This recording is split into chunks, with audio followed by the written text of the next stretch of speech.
This is Steve from P&P News, and I've got Mr. Damon Jones, Chief Jones here. Y'all have probably seen him on my channel before if you're not new here. Today, I invited him to talk about the video you saw from Bankai channel, and I may trash this name, but Itawamba County Sheriff, the Tyrant alert video, and I'll put links to those videos down in the bottom, and also I will put link to Damon Jones channel, Chief, so y'all can find him. And I've done a couple of videos and I've made comments, so I think everybody kind of knows for what I feel about this. And I invited Mr. Jones, Chief Jones, because I wanted to see the law enforcement side of it. And he was in law enforcement for many years. I think we've gone through his credentials a few times on other videos, so I'm not going to go through all that unless he wants to put that in there. That's okay. But he's well qualified to be commenting on this. So Damon Jones, Chief. I'm just going to call you Chief, man, because that's what I'm used to. So you've seen the video. You know what I have to say about it. So what do you think? Well, first of all, I just want to say I've done every law enforcement job you can do, and a lot of law enforcement jobs that people don't even know exist throughout the entire United States. So I've served on the city, county, state, and national level. I've served as a U.S. Marshal, Texas Ranger, retired Chief of Police, retired Chief Deputy Constable, and served in 5 different states. So I not only have a working knowledge and expanded by going to so many states and so many people and so many different kind of diverse communities and diversity training, which I didn't need because I was already diverse. It turns out I could have taught the class. But anyway, I've learned about people's culture. I've learned about traditions, customs and usage, and so forth. Now, I think this man got a raw deal over and over. I think they violated the Constitution numerous times. For whatever reason, sometimes cops actually know what the Constitution says, but they haven't been taught how to apply it correctly. They've been mistaught. Some of them are just, quote, good old boys from the neighborhood or from the county, and they were raised up there, and they know everybody and everybody knows them, and so they think that their little badge on their chest, their little gun on their side says, I say it and you jump. That ain't how it works. Government has a limited scope. It's a circle. Everything that's in that circle is their power, their authority, and their directives we the people gave them. We told them absolute things you are to do, and we told them absolute things you are not to do. Okay? You don't get to come question me and ask me who I am, where I'm coming from, what I'm going, what I'm doing. You don't get to do that in a lawful manner, okay? Because if you come out with your badge and gun and your police card, and you bring especially more people with you, then I feel threatened and I feel intimidated. And I feel coerced to have to tell you things that I don't have a legal duty or right to tell you. Okay, so I feel compelled. That's why they do it. It's a show of force. I've got the uniform. I've got the badge. I got the cop cars. I got radios. I've got more people I'm calling in. So it appears that the deck is stacked against me. Now, fortunately, the Constitution and the Founding Fathers said, no, we do things individually and collectively, either way, and or. So any man has a right or woman to go for any place they want to go and videotape anything they see with their eyeballs. Law enforcement does not have a right to come question you unless you've done something that's articulable, reasonable suspicion that you have already, you are now, or about to commit a crime. Okay? So if if some business, even if it's the police station, some secretary or some janitor in there says, hey, somebody's working around the building, you guys better check it out. Or some good Samaritan calls on the phone and says, hey, I seen somebody out there across the street pacing back and forth around the police department. Okay, well, they can look out the window and watch you. Yeah, technically, they could come by and make what's called an inquiry, a reasonable inquiry. Hey, who are you and what are you doing? It's more, the courts have said it's more in the attitude. You know, are you a friendly cop saying, hey guy, who are you and what's up? And if the guy says, oh, I'm now don't lie, because they'll get you on that for sure. So if you say, well, I'm just a guy and I'm just standing around killing time, then, and you say, that's all I got to say, ding, that's the end of it. But if he comes up and presses on you, no, you're going to tell me who you are, and you're going to tell me what you're doing, where you're coming from, what you're going, where you're going, no, then that is abuse of power. That's abuse of authority. He doesn't have that, okay? Now, if you're wearing a trench coat and it's 100 degrees outside, we know nobody in their right mind wears a trench coat when it's 100 degrees outside. However, it's legal. It's lawful. Now, that may be a red flag that says, hey, me, I'm this cop. I better call the office and say, hey, I'm going to be 1022 with this guy out here for a while. I'm going to sit in my police car. I'm going to sit on top of a building. I'm going to get my binoculars, and I'm going to watch him. I'm going to see what he does. Okay? So that's what I get paid for. I'm an observer. I'm observant. If he does something wrong, okay, it's on like Donkey Kong. But if he doesn't, and he's just a weirdo or a character, he likes to carry around his video equipment and videotape me, the police station, I can be pissed off, and I can say, hey, I don't want to be on the evening news. I don't want to be on YouTube. I don't want to be no YouTube hero or zero or whatever. Well, that's just too bad. I better get a new damn job, because I'm the servant. You pay my salary, okay? So that's where I'm stuck. But in this particular county, I looked up a lot of information. Just so we'll know about this county, it's in the northern part of Mississippi, and the population is estimated at this particular time to be 22,700.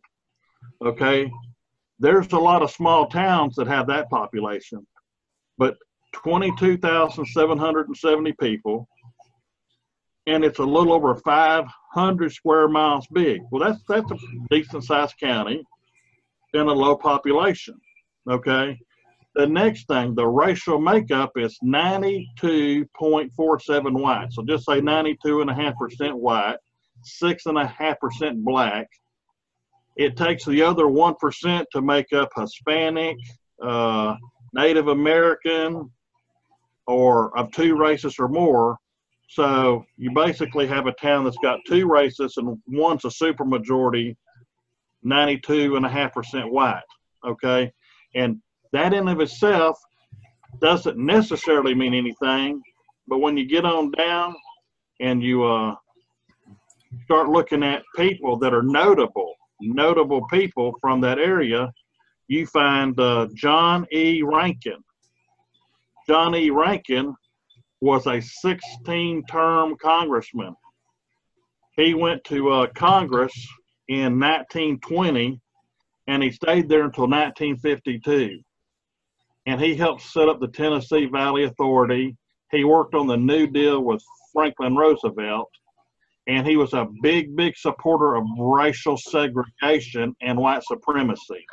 So the people in that area that elected him to Congress 16 times were very into racial segregation, white supremacy.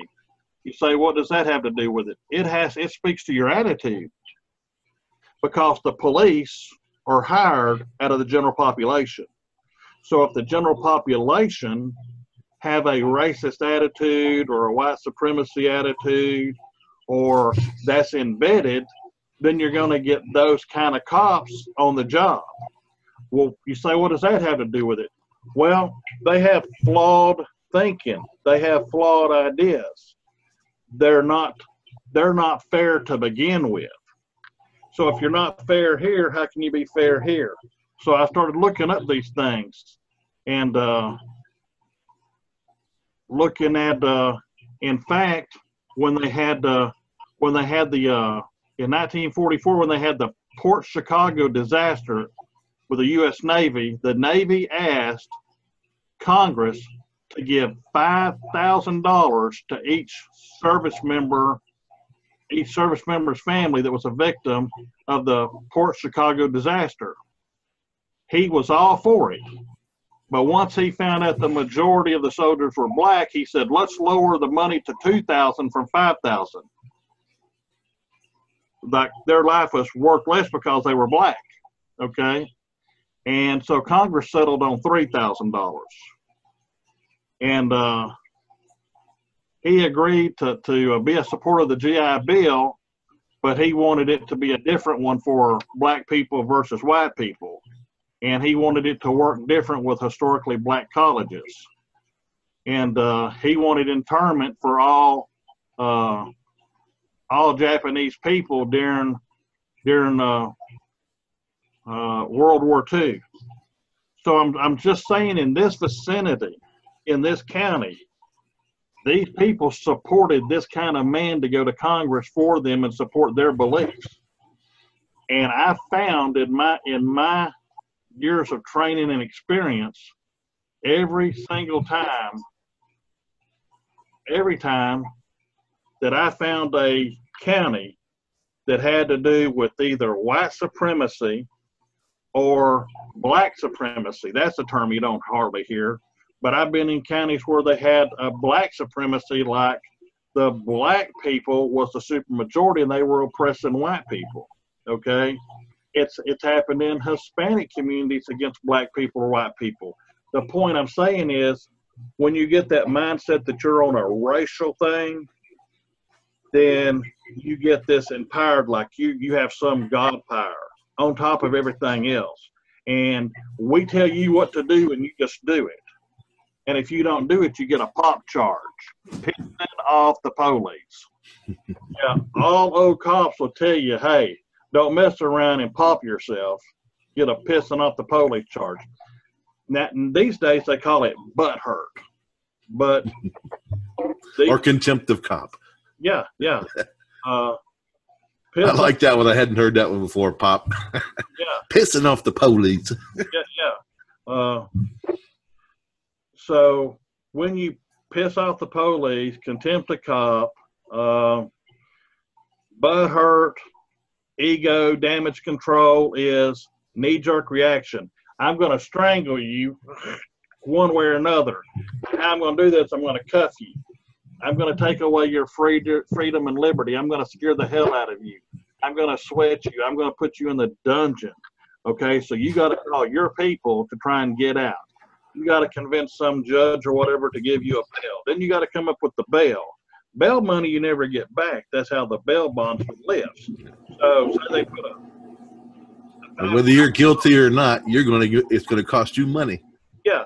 So there used to be cops, and I tell them, don't talk like this. I tell them, don't they say, listen, Mr. Bo Winkle down here is really pissed me off, and we're going to put him in jail. Well, so you're putting him in jail because he pissed you off. Where's that in the law book? It ain't, but he ain't going to beat the ride to jail. He's going to get out tomorrow, but he ain't beating the ride to jail. I said, so what you're telling me is you are going to abuse your office. You're going to kidnap this man under the name of your lawful office. You're going to kidnap him. And then you're going to transport him to a dungeon because he pissed you off. And that's what happened here. Right, exactly. Right. So these, and see, people forget the office of sheriff ain't like being a cop. The office of sheriff, they have a set of duties and responsibilities, and they're in the actual Constitution. Right. They owe their duty and their respect to the people that vote. the people that live there and the people that come there to visit and pass through. They have a fiduciary responsibility to guarantee their safety. They failed in their fiduciary responsibility to this man to see that he was safe and secure as part of the public, an individual member of the public. They failed in that.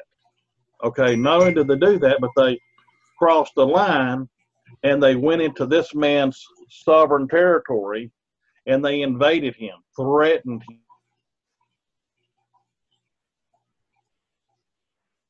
him, and arrested. It's a POP charge, a contempt of cop charge.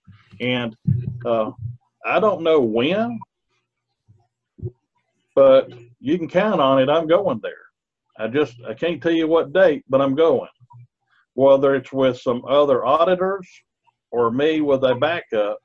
And don't put it past me to go flying into the sheriff's office and say, I want to see the sheriff. I make a lawful demand to see the sheriff. He's the chief law enforcement officer of the county. I got credentials. I know law people across the country from here up to the White House. I know cops, a lot of cops in very powerful places, and I know a lot of state and federal judges. I want to see the sheriff. I want to know if you know what's going on down here and if you condone this, or you're going to fire people and you're going to set a new attitude in this county. What the hell are you going to do about this? This is wrong, you know? And so if you want to tell me you got so many years of experience, fine, I got 40. Okay, you got 40 years of experience. Have you worked as a U.S. Marshal, a Texas Ranger? Have you worked in 5 different states? Have you commanded, have you retired successfully from 2 of your law enforcement jobs at the top of your game? No, but I have. And I said, I've worked with some of the best peace officers in the world. My reputation is fantastic. I can go anywhere, do anything I want to. And I've called sheriffs and constables and marshals because they're elected. And they're a lot different than a chief of police, where they're appointed by the city council. So they just got to make that 5 or 6 or 9 men or women happy. So long as they make them happy, they got their job no matter what. But when you're the sheriff or constable, you ain't going to be around next election time. You're around, you know. Don't put it past me to move my fat ass there and run for sheriff and get elected because I might do it, you know. Well, I think we can be pretty well guaranteed that this police, I was going to say chief, he's not, he's the sheriff, knows how his people are acting. That guy had no, what is Johnson? It didn't bother him a bit. He didn't flinch. He didn't care. He just did it like that's normal, everyday thing. This guy didn't kiss my ass. I'm going to put you in jail. And I'm going to charge you with a false charge just to show you I can, you know? And from what I'm hearing, though, this Johnson family is pretty well in control of the county. And I think Lee County, I believe, is next door. And I believe the Johnsons are well entrenched over there. And I know of at least one, so I'm not sure how entrenched they are, but there's at least one in either the police department or the sheriff's department over there. So I know they're working at a county level for the sheriff's department. We've got them in the local administrations in the area. From what I understand, they run that county. But that's just what I'm hearing from some of the people that live in the area that have got contacted me. Well, I'll tell you what, it wouldn't serve no purpose for me to name any names right at this point, but I might at some later date. Yeah. Well, we got some more information I'm not talking about either. So, but there was a particular county in Florida, in a specific area of the county that was kind of chaotic and got into a lot of racial issues. Well, the racial issues just kind of pulled the veil back where I could see that not only were some of these people bigoted against people's race, some of it also had to do with their religion, and then it had to do with where on the food chain are you economically? Are you pulling down $100,000 a year or more or less? You know, people that pulled down $100,000 or any more in that county, they had a tremendous amount of say. People that was, you know, 80,000, they had lesser say. When you was at 50,000 or less, you didn't exist. Okay, you was considered 50,000 or less, you was low income. Well, anyway, guess what? I helped them get their minds right because I called my friends over at the Civil Rights Division over at the United States Department of Justice. And I got some people from Tallahassee, and I got some people from the feds in there, and they helped turn their mind around. Well, we are going to do what we can to turn Mississippi around, starting with this county. Oh, yes. Well, I'll tell you what. I had been asked by a couple of different people to go to work over there probably 10 or 12 years ago. And, of course, the amount of money that they paid that time for, you know, and I would have been getting a decent job in law enforcement, at least a lieutenant or higher, okay, lieutenant through major. So I'd either been the chief deputy or I'd have been a road lieutenant or captain or something like that in investigations or whatever. And even that high up, and with all my experience, the money that they maxed out at, I couldn't support myself, okay? And even if I could have, it was so beneath my experience and my qualifications, it'd have been like taking Chinese change. I mean, they'd have been paying me 20 cents on the dollar. And I said, I just can't do it. Well, I started looking around, and I said, what in the world's going on? So I started talking to people. I got to know people in Mississippi. And I drove through there a lot between Alabama, Florida, Georgia, and Texas. I was through there constantly, probably 8 or 10 times a year, coming or going. And sometimes I stayed there for 2 or 3 days talking to people. I rode with the cops around there. I did some other things there. And they said, look, that's one of the reasons that we got so much corruption going on at the moment is because for other cops at minimum or at 30,000 a year for entry level. That's entry level. And people like you were at 75 to 90,000 a year. I said, right. They said, well, look at it this way. You got a good mind and you're a fair and square guy, Chief Jones, but if you're up in 75 or 80,000 and you did come over here for 20,000 or 25,000, like you would make at a Burger King or a McDonald's for burgers, and you're out here making life and death decisions, you see how your values might go with the amount of money you get. And said, so these people, what they do is, whether it's, they got a lot of dog fighting over there, you know, where they put these pit bulls to each other.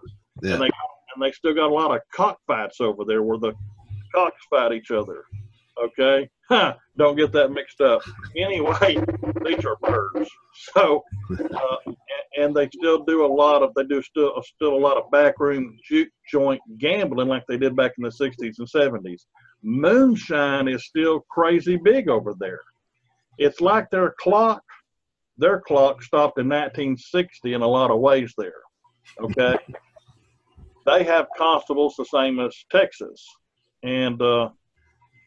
Alabama and Louisiana, they got constables, but even their constables, I think they lowered it to where they get $5,000 a year annually, and they get a car and 2 uniforms. That's it. If they buy their own gas and everything else. So the way they make money is putting people in jail sometimes, because what they do is they'll say an arrest is $10 or $12. If they write a ticket and say it's a $90 ticket or a $100 ticket, they may get $20 or $18 on these tickets. So that's how they make their living, is on arrest. Now, these deputies that was working there, they're working on a hourly or a salary basis, no matter how many people they arrest. But they kind of like to sling their authority around. But that's abuse of power. I mean, when I watched that, my little antennas went doo-doo-doo-doo-doo-doo. I said, I see the Justice Department coming in there and cleaning their clock. And well, I bet if we could research it deep enough, we would find a lot of cases like this one. Oh yeah. Yeah. You know, so yeah, I'm making sure I take backup, and I'm making sure I've got something set up with a bail bondsman when I go. Yeah. Me being a retired chief of police, Yeah. and deputy constable, and everything I've done, still don't mean that they're not going to gang up when I go and arrest me. Now, for any auditors that might want to go there, make sure you got contacts there that can help get you out of jail, and you got money. Yes, yes. As a rule, I've talked to a lot of auditors, and most of them that get in things where they're likely to get arrested. They either have on, not necessarily on their person, but their backup person or their husband or wife or somebody's sitting on $2,500, because most of the things they would get a bond for would be in the $20,000 or less dollars. It'd be ROR, release on recognizance, or they'd give them a $500 or $1,000 cash bond. If it's cash bond, you can pay it in and get your money back when you show up in court. So always remember, ask for a cash bond or a bond, because they can set a bond either way. They can say $1,000 cash bond or a $10,000 bond. You know, that way you can pay cash or get a bondsman. Because if you can get up the money, you get your money back. If you pay a bondsman, it's gone. But yeah, I have someone that is guaranteed if I go there, he's got the money, that he'll put $5,000 in my hand for either a $5,000 cash bond, or if it's $50,000 to pay to a bondsman if I'll go. He's willing to put up the money for me to go. He ain't paying my travels there or back or nothing. And I'm like everybody else, I got to live on a budget. So if you want me to go, send me some money you got there so I can go. Okay? You know, it takes time and fuel and effort. So if you want to send me there, I'll go. And I got a guy that'll put up my bond money that I can leave with my wife or some other good man or woman that can bail me out if I go to jail. And of course, I have to go back and go to court. Of course, I know how to defend myself pretty well. Yeah, I would think so. Yeah. All right, I'm going to end the recording now, and then we can finish talking. I think we covered everything good enough. Good. Okay, it's recording. Okay, well, you never know when I might go up there myself. You never know when you might go or other people might go. They never know. I guess they're going to have to do the old saying, they're going to have to grow eyes out of their asshole. Because they never know when we might be there. That's right. They never know. Never know. Hey, keep a lookout. Yeah. Be careful of how you act. It might be one of us. Yeah, it might be one of us, and you just don't know. That's right. Because there's more to just standing around videoing. There's other things we can do to get them to act stupid. Oh yes, yes. They have their bag of tricks, and we have our bag of tricks. That's right. But we're not going to tell you what those bag of tricks are. No. Houdini, don't tell. Yeah, you have to wait for the video. Yeah. Well, you have to let the video come out to find out how it happened. Yeah, that's right. To be continued. All right, I'm going to end this.